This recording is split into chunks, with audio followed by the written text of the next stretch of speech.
عنایت رسول کا سوال ہے جی، کہہ رہے ہیں السلام علیکم سر جی، جب بھی میں نماز سٹارٹ کرتا ہوں تو طبیعت خراب ہو جاتی ہے، اور جو بھی بزنس سٹارٹ کرتا ہوں تو کام پھنس جاتا ہے. دیکھیں، نماز سٹارٹ کرنے سے پہلے طبیعت خراب ہونا یہ ایک سائن ہو سکتا ہے کہ آپ نماز پڑھتے ہیں تو آپ کی طبیعت خراب ہوتی ہے. ایک کیس میں جانتا ہوں ایک خاتون کا جن کو یہ تھا کہ نماز جب وہ سٹارٹ کرتی تھیں تو نماز سٹارٹ کرتے ہی بے ہوش ہو جاتی تھیں. ویسے وہ سارا دن چلتی پھرتی رہتی، ان کو کچھ نہیں ہوتا تھا، لیکن بس مصلے پہ کھڑی ہوتی تو بے ہوش ہو جاتی.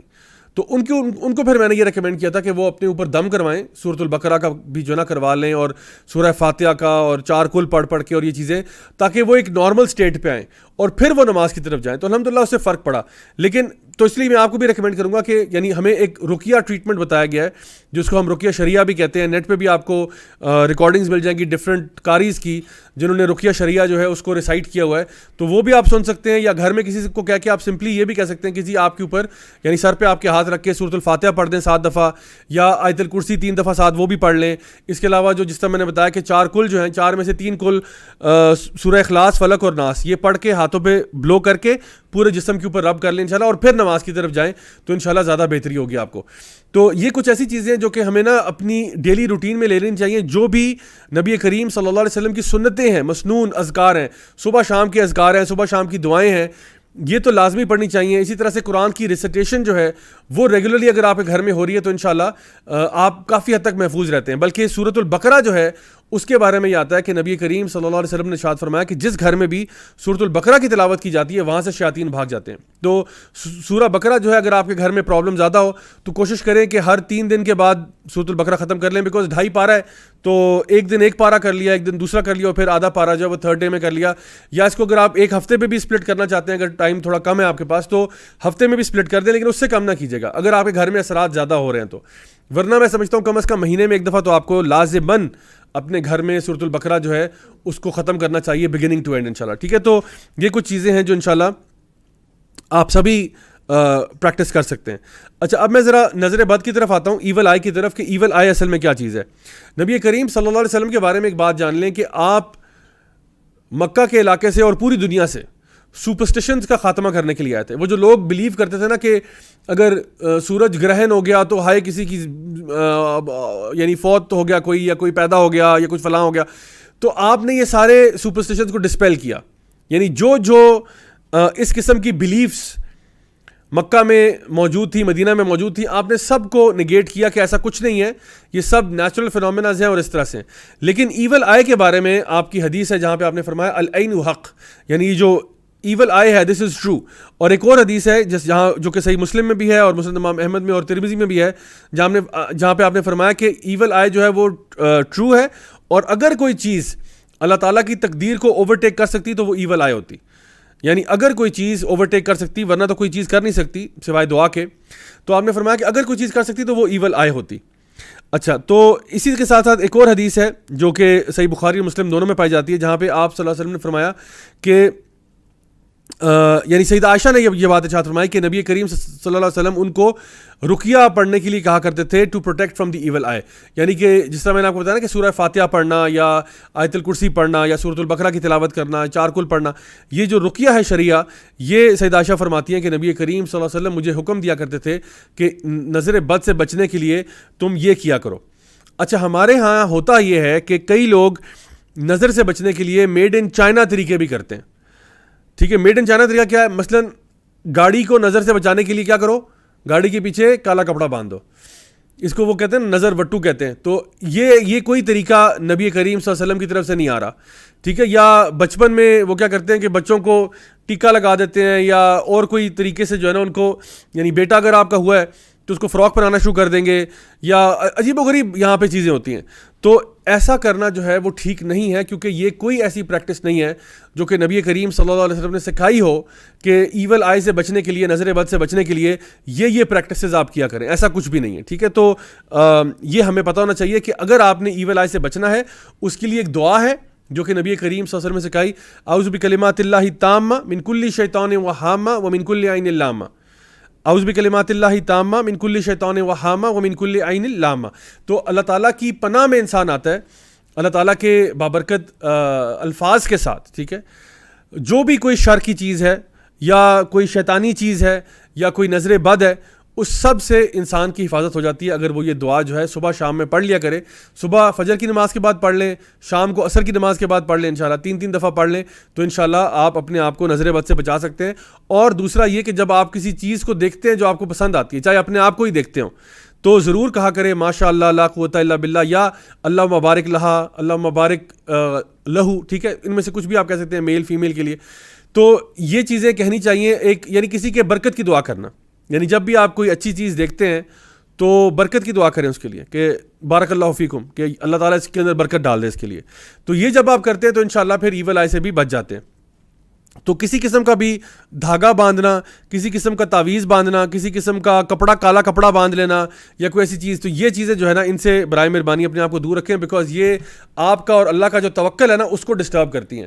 اور ورس سینیریو میں یہ شرک بھی ہے جو ہے نا ہو سکتا ہے، جیسا کہ نبی کریم صلی اللہ علیہ وسلم کی حدیث مسند امام احمد میں آتی ہے کہ ایمولیٹس پہننا یا تعویذ پہننا جو ہے وہ ایک شرک ہے. تو اس لیے ہمیں ہمیشہ ان چیزوں سے بچنا چاہیے، کیونکہ یہ ہمارا اللہ تعالیٰ کے اوپر سے بھروسہ ہٹا کے چیزوں کے اندر ہمارا بھروسہ ڈال دیتی ہیں جو کہ صحیح نہیں ہے. ٹھیک ہے، تو ایول آئے جو ہے وہ حق ہے، اور اس سے بچنے کے لیے بھی میں نے آپ کو بتا دیا کہ کون سی دعائیں جو ہیں وہ پڑھی جا سکتی ہیں، کون سے اذکار پڑھے جا سکتے ہیں. اور جنرلی بھی میں آپ کو ایڈوائز کروں گا کہ کوشش کیا کریں کہ ہر چیز پکڑ کے نا سوشل میڈیا پہ نہ ڈال دیا کریں. آج کل بری نظر لگنے کا ایک بہت بڑا ذریعہ جو ہے وہ سوشل میڈیا بھی ہے، کیونکہ ہم لوگ کیا کرتے ہیں، جو کھانا کھا رہے ہیں پکڑ کے تصویر نیٹ پہ ڈال دی، جو ہم نے نیا کپڑا پہنا پکڑ کے تصویر نیٹ پہ ڈال دی. تو بچوں کی تصویریں ہم نیٹ پہ چڑھائے جا رہے ہیں. ہو یہ رہا ہے کہ پھر بچے بیچارے بیمار ہو رہے ہیں، عجیب و غریب قسم کی ان کو ایلمنٹس ہو رہی ہیں، ہمیں کچھ سمجھ نہیں آ رہی کیا ہو رہا ہے. بزنس جو ہے نا وہ ہمارا ڈاؤن جا رہا ہے. کیوں؟ کیونکہ ہم لوگ یعنی بری نظر کا شکار ہو رہے ہیں. تو بری نظر حق ہے، ٹھیک ہے، اور یہ اس کا اثر ہوتا ہے ڈیفینیٹلی. تو اس لیے اپنے آپ کو خود جو ہے نا وہ نبی کریم صلی اللہ علیہ وسلم کی سنت کو فالو کرتے ہوئے اور جو صبح شام کے اذکار ہیں وہ پڑھتے ہوئے، حفاظت کی دعائیں پڑھتے ہوئے اپنے آپ کو خود حفاظت میں رکھیں، تاکہ اللہ تعالیٰ آپ کو بچا لے ان سارے جو شر ہیں ان سے.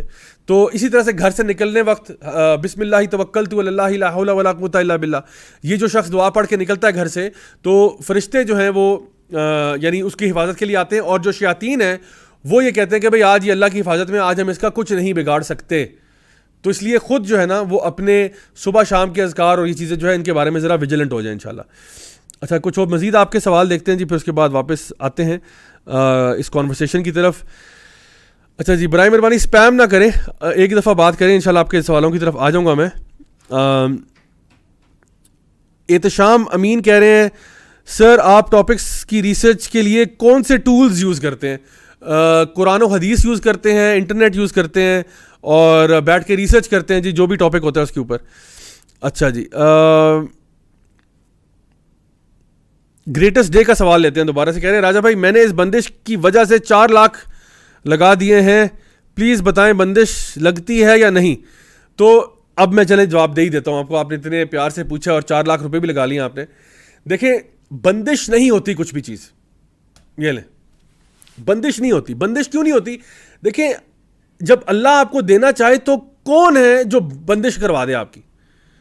جب اللہ تعالیٰ آپ کو دینا چاہ رہا ہو، اللہ تعالیٰ آپ کا رشتہ کروانا چاہ رہا ہو، اللہ تعالیٰ آپ کے رزق میں برکت ڈالنا چاہ رہا ہو، اللہ تعالیٰ آپ کی جاب کو سکسیسفل بنانا چاہ رہا ہو، تو کون ہے جو کہ روک سکتا ہے؟ ہاں ایول آئی کا اثر ہوتا ہے، لیکن ایول آئی کا اثر اللہ کی رضا سے اوپر نہیں ہے. جادو کا بھی اثر ہوتا ہے لیکن وہ اللہ کی رضا سے اوپر نہیں ہے. تو اصل چیز کیا ہے؟ اللہ سے بنا کے رکھو. اگر آپ چاہتے ہیں کہ آپ کے اوپر یہ ایول اثر نہ کرے، دیکھو ایول تو ہے معاشرے میں، ایول تو ہے، یعنی معاشرے میں سانپ بچھو بھی تو ہے نا، وہ بھی تو کاٹ سکتے ہیں آپ کو. آپ کو کسی نے مکھی نے کاٹ لیا، آپ کو کسی کیڑے نے کاٹ لیا، سانپ نے کاٹ لیا، بچھو نے کاٹ لیا، کتے نے کاٹ لیا، تو یہ بھی تو شر ہے نا، یہ بھی تو آپ پہ اثر انداز ہو سکتا ہے. اور اسی طرح سے کالا جادو بھی آپ پہ ہو سکتا ہے، آپ کو ایول آئی کا بھی اثر ہو سکتا ہے. تو اصل چیز کیا ہے؟ اصل چیز یہ ہے کہ اللہ تعالیٰ سے بنا کے رکھو، تاکہ اگر کہیں خدا نہ خواستہ کوئی پرابلم ہو بھی جاتا ہے تو جتنی جلدی پرابلم آتا ہے اتنی جلدی چلا بھی جاتا ہے، کیونکہ اللہ تعالیٰ آپ کے ساتھ ہوتا ہے، اللہ تعالیٰ کی مدد آپ کے ساتھ ہوتی ہے. تو جس کے ساتھ اللہ کی مدد ہو اس کو پھر کیا ٹینشن ہے زندگی میں. تو میں آپ کو یہ ایڈوائز کروں گا کہ جب بھی اکثر اوقات پتہ کیا ہوتا ہے، یہ جو مصیبتیں ہمارے اوپر آتی ہیں نا، یہ ہمیں اللہ سے جوڑنے کا کام کر دیتی ہیں. ہو سکتا ہے کہ جب حالات ٹھیک تھے، جب معاملات ہمارے ٹھیک تھے، حالات سب ٹھیک تھے، تو ہم لوگ بس لائف انجوائے کر رہے تھے اور ہم اللہ کی طرف رجوع نہیں کر رہے تھے. لیکن ایک پرابلم ایسی آئی کہ اس نے ہمیں مجبور کر دیا کہ ہم اللہ تعالیٰ سے مدد مانگیں, اللہ کی طرف ٹرن کریں. تو ان اے وے وہ جو مصیبت تھی وہ ایک بلیسنگ ان ڈسگائز بن کے آئی, کیونکہ اس مصیبت کی وجہ سے ہم اللہ تعالیٰ سے قریب ہو گئے. جیسا کہ سیدنا علی جو ہے رضی اللہ عنہ کہا کرتے تھے کہ کوئی بھی مصیبت جو تمہیں اللہ سے قریب کر دے وہ عذاب نہیں ہے اللہ کا, وہ ایک آزمائش تھی جس میں تم پاس ہو گئے ہو, جس میں تم کامیاب ہو گئے ہو. اور کوئی مصیبت پریشانی جو تمہیں اللہ سے دور کر رہی ہے وہ در حقیقت جو ہے نا عذاب ہے. تو آپ اپنے آپ کو دیکھا کریں کہ مصیبت کے آنے کے بعد آپ اللہ سے قریب ہو گئے ہیں یا اللہ سے دور ہو گئے ہیں. اگر تو قریب ہو گئے ہیں الحمدللہ الحمدللہ. اور ہم کیا چاہتے ہیں؟ ہم تو یہ چاہتے ہیں ہمارا خاتمہ خیر پہ ہو, ہمارا خاتمہ ایمان پر ہو, ہمارا اینڈ جو ہے وہ ایسا ہو جہاں پہ اللہ ہم سے راضی ہو. تو یہ اگر ہے تو الحمدللہ یہ بہت اچھی بات ہے. اور اگر آپ کا ریلیشن شپ پہلے ہی اللہ تعالیٰ سے اچھا ہے, جیسے کہ حدیث میں بھی آتا ہے کہ remember Allah in good times so that Allah remembers you in bad times. یعنی اللہ کو اچھے وقتوں میں یاد کیا کرو تاکہ برے وقتوں میں اللہ تمہیں بھی یاد کیا کرے. اور برے وقتوں میں اللہ کیسے یاد کرتا ہے کہ جب آپ پہ مصیبت آتی ہے تو اللہ تعالیٰ آپ کو فوراً ہی اس مصیبت سے باہر نکال لیتا ہے. تو اس لیے my dear brothers and sisters, جو اصل اس کا کرکس ہے نا وہ یہ ہے کہ as long as your relation ship with سبحانہ تعالیٰ از اسٹرانگ تو آپ بچ جائیں گے. دیکھیں نبی کریم صلی اللہ علیہ وسلم پر بھی جادو ہوا کہ نہیں ہوا؟ آپ پر بھی ایک یہودی نے جادو کیا اور اس نے وہ آپ کے بال مبارک لیے اور ان کے اوپر 11 گریں لگائیں, گروں کے اوپر پڑھ پڑھ کے پھونکا اور اس کو ایک یہ جو ہائینہ ہوتا ہے اس کے کھوپڑی کے اندر ڈال کے کنویں میں پھینکایا. اور پھر یہ جو صورتیں ہیں سورہ فلق اور ناس ان کی تلاوت کر کے فائنلی جو ہے وہ بال نکالے گئے اور وہ کھوپڑی نکالی گئی, اور یعنی کنویں کا پانی جو ہے وہ کالا ہو گیا تھا اس جادو کے اثر کی وجہ سے. تو دیکھیں نبی کریم صلی اللہ علیہ وسلم پر بھی ایک مشکل وقت آیا لیکن بہت جلد ہی وہ چلا گیا, کیونکہ اللہ کی جب مدد ساتھ ہو تو پھر کیا ٹینشن ہے انسان کی زندگی میں. تو اسی لیے ہمیں ہمیشہ نا اللہ تعالیٰ کی وہ جو سورہ توبہ کی آخری آیت ہے نا کہ فَإِن تَوَلَّوْا فَقُلْ حَسْبِيَ اللَّهُ لَا إِلَهَ إِلَّا هُوَ عَلَيْهِ تَوَكَّلْتُ وَهُوَ رَبُّ الْعَرْشِ الْعَظِيمِ. یہ دعا جو ہے نا یہ 7 دفعہ دن میں پڑھنی چاہیے, صبح میں بھی اور شام میں بھی. یعنی یہ سورہ توبہ جو ہے سورہ نمبر 9 اس کی آیت نمبر 129 ہے, جہاں پہ اللہ تعالیٰ فرماتے ہیں فَإِن تَوَلَّوْا فَقُلْ, یعنی اگر وہ تم سے منہ پھیر لیں تو پھر کہہ دو کیا کہہ دو, حسبی اللہ لا الہ الا ہو علیہ توکلت وہو رب العرش العظیم, کہ اللہ میرے لیے کافی ہے, میں اللہ کی عبادت ہی کرتا ہوں اور کسی کی عبادت نہیں کرتا, اللہ کے ساتھ کسی کو شریک نہیں ٹھہراتا اور اللہ پر ہی توکل کرتا ہوں, اس لیے کیونکہ اللہ تعالیٰ عرش عظیم کا مالک ہے. اس لیے تو یہ جو ہے نا ذکر و اذکار جو میں آپ کو بتا رہا ہوں انشاءاللہ یہ باقاعدگی کے ساتھ پڑھا کریں ہر قسم کی مصیبت پریشانی سے اپنے آپ کو باہر نکالنے کے لیے. تو this is as far as that is concern.